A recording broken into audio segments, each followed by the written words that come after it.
Assalamualaikum warahmatullahi wabarakatuh. Waalaikumsalam warahmatullahi wabarakatuh. Ya, pada sore hari ini saya akan coba untuk membagikan apa yang sudah saya pelajari pada PKG PJOK, di mana di sini saya materi itu pelajaran PJOK berbasis partisipasi peserta didik.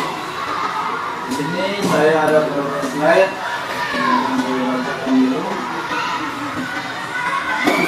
Yang pertama, mengalurnya latar belakang, tujuan program, capaian langkah dan hasil yang diharapkan, struktur program dan mitra komunitas, pernyataan, rencana evaluasi dan tantangan.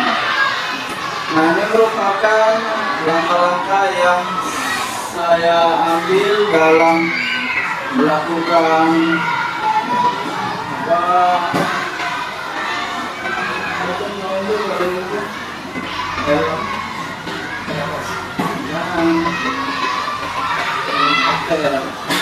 rencana tindak lanjut. Ya. Latar belakang sekolah ini adalah sekolah dasar, sesuai dengan pendidikan saya, jenjang lanjut sekolah dasar dengan siswa yang beragam. Sebagai besar berasal dari keluarga dan latar belakang dan ekonomi yang berbeda. Di sini saya mencakup fasilitas lapangan olahraga yang sedikit, meskipun terdapat sedikit juga kendala masalah lapangan di sekolah ini, tapi tidak terlalu signifikan. Nah, ini ada yang mungkin pemetaan aset, sumber daya manusia, fasilitas, dan keterlibatan komunitas. Kebutuhan berdasarkan hasil wawancara terhadap, nah ini maksudnya ini dengan tentang sejawat ya. Kedua, tujuan dari rencana tindak lanjut ini meningkatkan partisipasi siswa, mendorong kerjasama tim termasuk siswa dan juga rekan sejawat, memfasilitasi pembelajaran berpusat pada peserta didik, menyesuaikan pembelajaran diferensiasi, dan yang keempat ini mengembangkan pendidikan pembelajaran. Siswa itu diarahkan kemana dia ingin belajar. Dan kita sebagai guru sekarang ini tidak memaksakan mereka dalam pelajaran, dan juga kita harus memfasilitasi mereka karena untuk sekarang kan pembelajaran yang diferensiasi. Capaian langkah dan hasil yang diharapkan, tujuan meningkatkan partisipasi siswa, capaian siswa agar aktif memiliki jenis olahraga yang akan dilakukan dalam program ini. Langkah-langkahnya, langkah administrasi kelas akan mitra siswa, berapa jenis olahraga siswa memiliki olahraga yang ingin mereka pelajari. Menurut total minimalnya 80% capaian langkah dan hasil. Capaian langkah dan hasil yang diharapkan, ini mendorong kerjasama tim, siswa menunjukkan keterampilan kerja secara dalam kelompok melalui permainan olahraga. Permainan olahraga ini maksudnya bisa juga kita gunakan permainan tradisional dan juga hanya olahraga yang lumrah. Langkah memberikan siswa menjadi dua kelompok. Ini yang dimaksudkan pembelajaran berdiferensiasi, membagi siswa berdasarkan tingkat dan kemampuannya. Yang ketiga, tujuan ketiga memfasilitasi pembelajaran berpusat pada peserta didik agar siswa dapat belajar melalui pengalaman langsung dan mendapatkan keterampilan fisik yang relevan. Menyusun kegiatan yang berbasis pada permainan aktif, tidak memberikan kesempatan kepada siswa untuk mengeksplorasi teknik dan strategi dalam olahraga.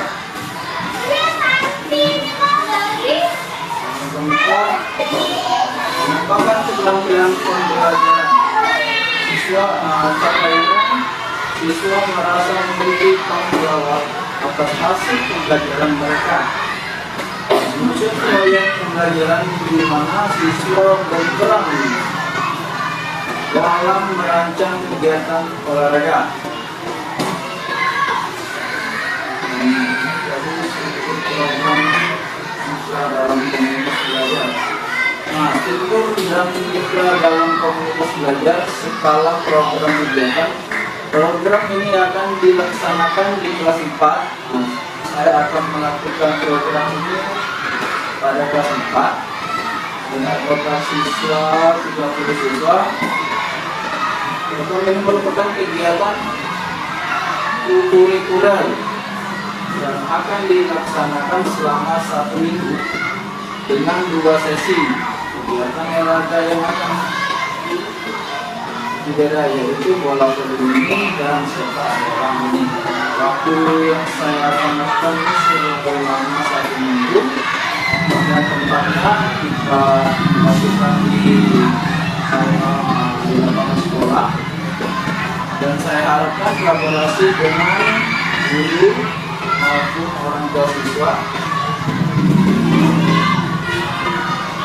Ternyata tentang kapasitas yang dimiliki sekolah. Ini kita melihat aset yang dimiliki oleh sekolah ini lapangan. Alhamdulillah lapangan kita sudah memadai melakukan para bola voli ini maupun sepak bola ini. Dan sumber daya manusianya sudah cukup ada ya. Dan saya lihat sudah banyak yang sudah berkompeten. Jadi saya minta kerjasamanya dan juga saya mencoba untuk melibatkan peran orang tua murid di sini. Nanti saya akan memberikan mereka instruksi dan tugasnya. Dan rencana evaluasi dan ini melalui wawancara yang saya lakukan adalah melalui wawancara atau refleksi yang mengenai pengalaman mereka selama program dan guru dan orang tua melalui observasi dan feedback tentang keterlibatan siswa dan hasil belajar yang dicapai. Metode pengumpulan data observasi, observasi kinerja siswa, evaluasi keterampilan fisik dan kerja sama tim selama kegiatan, dan survei atau refleksi peserta didik menentukan pendapat siswa tentang aktivitas yang mereka sukai dan pelajari. Dan juga melakukan wawancara dengan orang tua dan guru mengenai pengembangan keterampilan dan partisipasi siswa. Tantangan yang mungkin nanti kita hadapi atau saya hadapi, satu, keterbatasan fasilitas dan peralatan. Dimana kita lihat lapangan kita juga termasuk ukurannya juga tidak terlalu besar dan juga tidak terlalu kecil, dan jumlah bola masih sedikit kurang, tapi sudah cukup.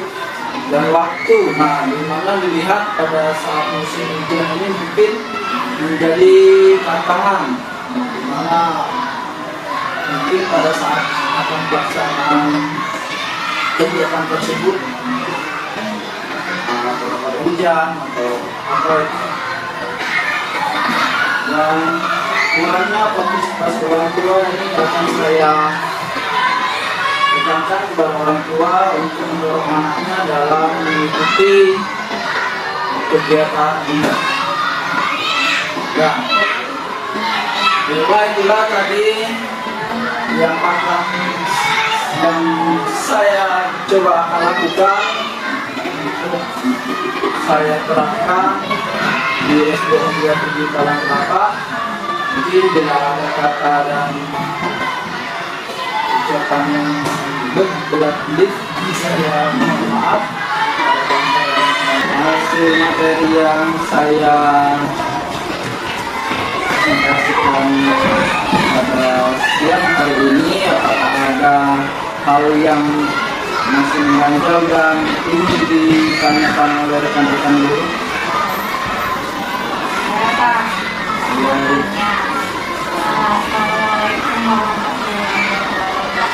Waalaikumsalam warahmatullahi wabarakatuh.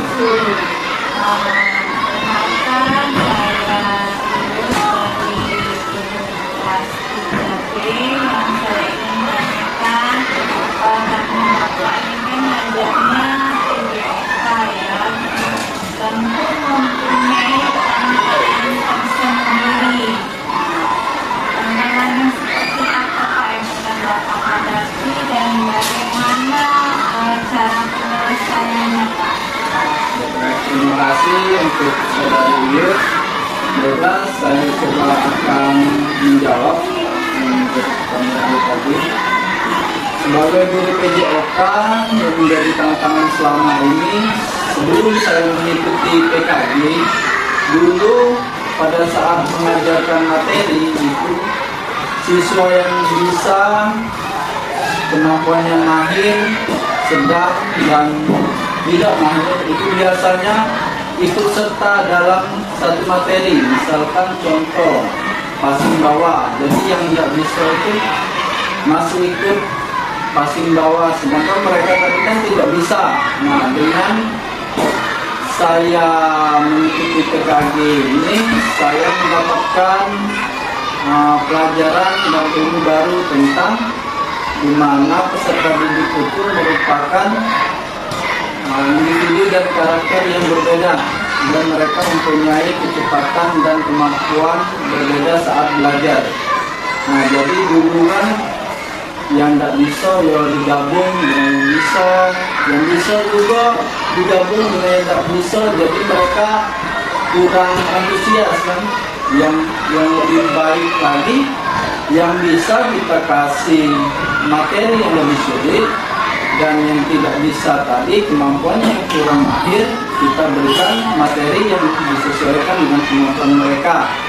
Nah, di dalam mengikuti PKG PJOK ini, alhamdulillah saya banyak tahu ilmu yang selama ini saya tidak tahu menjadi tahu, dan dapat menjadi acuan saya dalam memberikan materi pada peserta didik. Itulah saudara ini yang merupakan hal yang selama ini jadi permasalahannya, dan alhamdulillah juga dengan mengikuti PKG ini saya sudah tahu bagaimana cara menangani permasalahan yang sering terjadi pada saat memberikan materi pelajaran. Ini saudara ini sudah baiklah,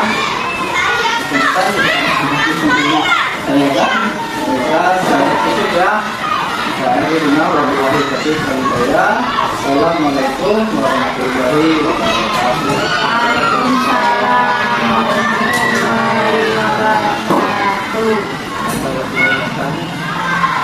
Dari ibu kepala sekolah tentang nanti pada saat setelah peserta didik ulangan, ada baiknya saya mencoba menerapkan apa yang sudah saya pelajari pada program PKG kemarin, namanya SEM.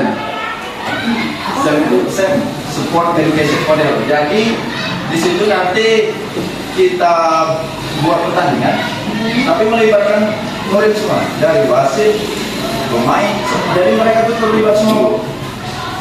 Sampai keamanan, pemain nanti saat itu ada keamanannya, jadi mereka semua terlibat, dan mereka pun boleh berbagi peran. Maksudnya jadi keamanannya lain, atau jadi yang kebersihannya lain, boleh apa jadi atletnya, jadi pelatihnya. Jadi membuka mental mereka dan minat mereka dalam olahraga. Bisa kita coba di kelas 4 sampai 6. Kalau untuk ke bawah mungkin kita jadi ke supporter aja.